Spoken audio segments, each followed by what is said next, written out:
आज cloud kitchen ने order चली भेज नूडल्स तो 2 प्लेट भेज नूडल्स ऑर्डर थिला आउ ये ऑर्डरटा थिला सोसाइटी मते ऑफलाइन ऑर्डर थिला कस्टमर को स्पेशल इंस्ट्रक्शन थिला कि से सोयाबीन ऐड करने आपको सोयाबीन शुणिले अजीब लगुथ कहीं ओडिशा तो नॉर्मली नॉनवेज ऑर्डर हुए किंतु एठी समस्त जेहेतु वेजिटेरियन तेणु सोयाबीन पनीर किसी भी सब किसी ऐड करती तो प्रथम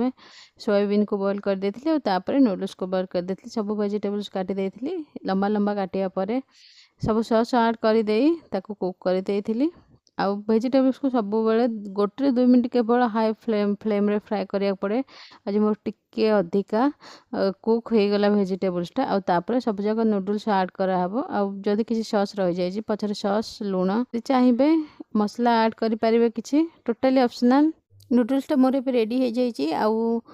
ए वीडियोटा मु काली अपलोड कर नहीं पनीर आपण मैंने जाई चैनल पे